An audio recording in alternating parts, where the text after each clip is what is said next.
Using cold email, we've helped our clients generate hundreds of thousands of dollars in revenue and booked over 1,000 meetings. And in this video, I'll show you my two-step outbound workflow to help you do the same so that you can book more meetings and sign more customers. And make sure you watch the video all the way through and stick around for number 2 because it's an absolute game changer. Let's hop right into it. So ladies and gentlemen, this is the cold email workflow to book you calls immediately, right? So the issue with cold email now in 2025, I'm recording this in April 2025, is that it's harder than ever because the barrier to entry is so low, and there's multiple deliverability issues because Google and Microsoft are cracking down on cold email. So what I mean is there's a lot of people who are sending out a lot of cold emails because it's so easy to just go inside SmartLead or just buy a bunch of domains and just go into instantly and just set up those email accounts. And the other thing is that deliverability issues are becoming more common because Microsoft and Google inherently, they don't like people sending cold emails. It's not really good for their service provider if there's multiple people that are, sending out thousands of cold emails, right? So in this guide or in this workflow, you're going to learn how to never land in spam and consistently deliver in the inbox, and how to use AI to write emails, filter leads, and find triggers. That way you stand out in the inbox and you book yourself some more calls, right? And if you can do this, and if you can literally copy this workflow step by step, you will literally be able to book 3 to 5 calls a day, just like this, right? As for one of our clients who booked literally 3 calls in one day, right? And we're consistently booking them multiple calls every single day. So this is what this workflow is for. So let's get right into it. The first step that I like to call is called the outreach war room.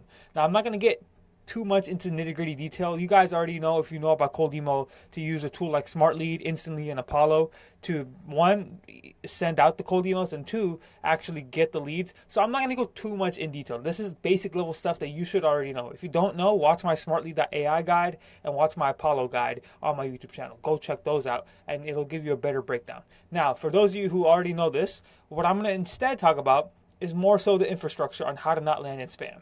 So as of April 2025, this is what we're using. We're using premium inboxes to have Google inboxes, and we're using scaled mail for Outlook. By the way, we're not sponsored. This is genuinely just out of love and out of, good use of the product. These 2 providers are what we've seen have worked the best, right? Premium inboxes for Google, scaled mail for Outlook, and even scaled mail for Google is not even that bad either. It's actually pretty good, but we prefer premium inboxes mostly for Google, right? So pretty much the strategy now for cold email in 2025 is that you have to be on all grids. So if one goes down, you have another, right? So you cannot just be single tied, like you can't be tied to one reseller, to one email service provider. What I mean is, okay, I'm only going to use SmartLead's Google, that's it. Or SmartLead's Google accounts that they have built in on their platform, that's it. You cannot do that, because if that provider goes down, or if Google is having issues, then what happens to your cold email lead gen then? You have to buy new accounts, all the momentum stops, and you have to wait 2 weeks to warm up again and start sending out cold emails. You're going to run into deliverability issues, and you're going to end up wasting time and money. So it's better to be on all grids, so if one goes down, you have another. So first of all, the first step to this is to have both Google and Microsoft accounts, and then after that, I need you and I want you to diversify in terms of the resellers or whatever, whoever you are using for those accounts. So don't just use premium inboxes. Don't just use scaled mail. Use other stuff. There's other things like Inboxology. You can use SmartLead's own SmartLeads or Instantly's own inboxes on there. But first, you need to be on all grids, right? You cannot just only be on one singular grid. And like I said, premium inboxes is good for Google. Scaled mail works for Microsoft. And if you can do this, your reply rates go up because you're on all grids. You're not gonna, because when that update happens, because it inevitably will happen, your reply rates won't just go down, right? You're on all grids, so you're using Microsoft to send to Microsoft. You're using Google to send to Google, and then also you'll book more calls because those inboxes will last longer and you can reach out to enterprise accounts. So the thing is, a lot of enterprise companies, they use Microsoft, right? They use Microsoft, but if you're right now, Google is king. Google is the one that's performing the best. But if you're only using Google, you can land in the inbox, but it's better if you have Microsoft accounts reaching out to Microsoft emails, right? Because those are the enterprise accounts. So if you can do this, if you're on all grids and you have multiple different service providers, you'll book more calls, your inboxes will last longer, you don't have to constantly go in there and swap out inboxes and domains, and you can reach out to enterprise accounts. So overall, this is a win-win, right? And here's an example of what we're doing. This is from a scaled mail. Again, we're not sponsored, but this is from a scaled mail campaign that we have, and you can see we're reaching out to e-com stores, and we're using both Google and Microsoft, and you can see the reply rates are like literally almost 5%, 33% positive response. We didn't even use any AI work. There's no AI copy in there. Granted, their offer is pretty strong, but what I'm trying to show you here is that when you have the infrastructure dialed in, you'll get high reply rates, you'll get more booked calls, and you will be able to basically stand out in the inbox. Now, deliverability in general is a multifaceted equation. You can't just be like, okay, because of this I landed in spam, or because of this I didn't really perform. So it really depends on specifics, right? Like I can't give you like specific details on here's what's wrong with your deliverability. But if you are looking for more of a guide on how to not land in spam, how to make sure that your deliverability is solid, I actually made a free guide inside of my school community, exclusive to my school community. It's called a bulletproof checklist to avoid landing in spam to book more calls. It's inside my free school community, so just click the link in the description. You can join it, and then you can get this guide for free, and you can basically, like I said, it's a checklist to help you not land in spam. That way, you book more calls. So that's step number one, right? Outreach war room. You basically want to be on all grids, diversify your email accounts, and diversify even the resellers that you're using. Don't just stick to one reseller. Have multiple ones, right? And again, we're not sponsored. Genuinely, I mentioned these two people here are like, I guess, service providers because they're a really good product. So that's the first step, outreach war room. Second step is what I like to call the cold conversion formula, right? So we're going to use one sales tool to incorporate AI and personalize thousands of emails in seconds. We're going to use clay.com, right? So if you haven't heard of Clay, I don't know where you've been at in terms of if you're living under a rock, but Clay is one of the best, no, in my opinion, the best sales tool that you need to be using in 2025. This goes well with quite literally everything, right? So here's basically two different use cases that you can use Clay for so that you book more meetings, right? So first thing you can do is you can save 50% of your prospecting time by not reaching out to bad leads. So maybe you or your sales team, you have a CRM, maybe you have an entire lead list that you've built out, and you'll notice that when you pull these lead lists off of Apollo, off of SalesNav, off of Ocean, whatever database you're using, it's really about like 50 to 60% of those leads, or no, probably not. It's probably about 30 to 40% of those leads aren't really a good fit because especially when you go broader and you have these bigger lists, right? Those leads, when you go broad, they're not really the best quality leads or like the leads you're specifically looking for, right? And you end up wasting a lot of time, or your sales team ends up wasting a lot of time.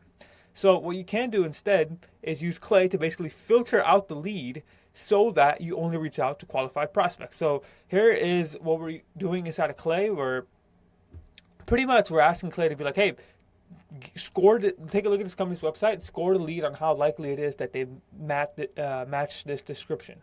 And we basically give it like a description of the company itself, right?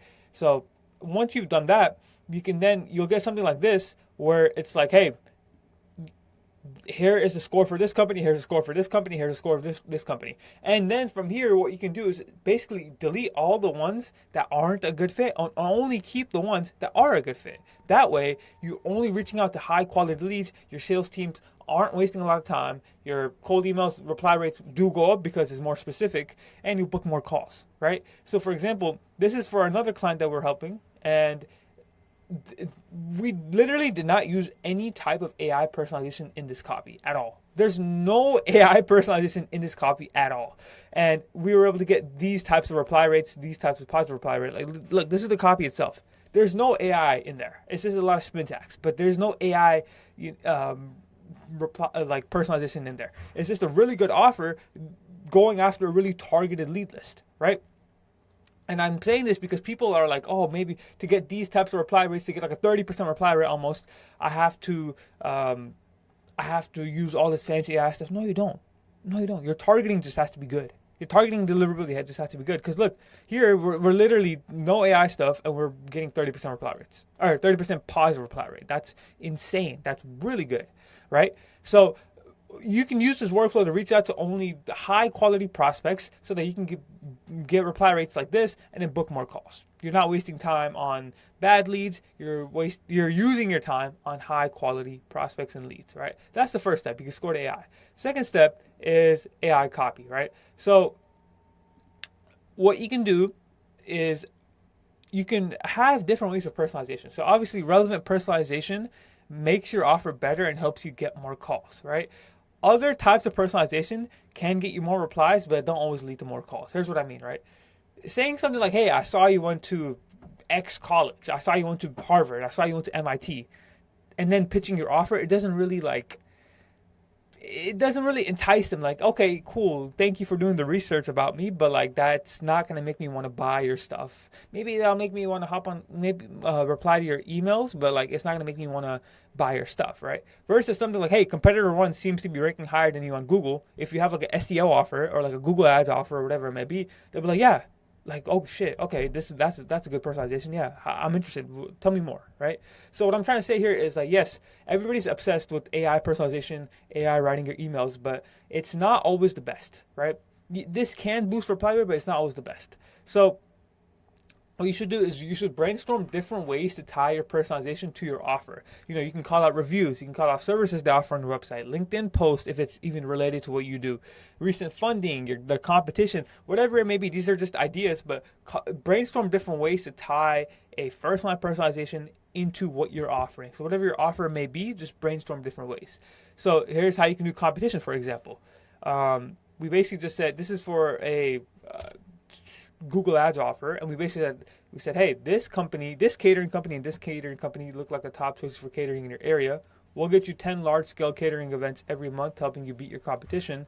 We recently helped this company do this. Are you open to learning more, right? So obviously, this is a lot cooler than just saying, hey, I saw you were located, I saw you went to this college, or I saw your recent LinkedIn post on this, because it's literally tied to the offer. Hey, this company are the top catering choices in the area. We'll help you beat your competition and get you 10 large-scale catering events, right? So it's literally tied to the offer. Or what you can do is you can call out a review or testimonial on your website. So this is for a video offer where it's like, hey, I saw the testimonial that Sarah left on how this doctor helped her. We could turn your best testimonials like these into engaging videos so you build trust with patients. Again, this is very specific. This is personalized, obviously, but it's tied into what we're offering. And what we're offering is videos. So this works very well as well. But what I'm trying to say here is just use personalization to basically be relevant to your offer. So again, brainstorm different ways you could do this and try to come up with stuff. Now, I can't really give you like a general, like, yes, every company uses this. I can only give you ideas depending on what you're offering. So you just have to go in there and brainstorm different ways. But if you can do this, like I said, you'll be very, very, very powerful. So with that said, ladies and gentlemen, that is pretty much the AI workflow, or the cold email workflow, to help you book anywhere between 3 to 5 calls every single day. If you are a B2B business making $30,000 a month or more and you want 3 to 5 calls a day and all of this stuff pretty much done for you, click the link in the description and we will handle it for you. Here's like our wall of testimonials. You can just read here. Here's Deepak closing a $13,000 and $20,000 deal. Here's him closing more deals. Here's somebody else closing a 5 to 10K deal. And here's Renee closing more deals. But yeah, thanks so much for watching, ladies and gentlemen. I'll see you on the next one. Peace out.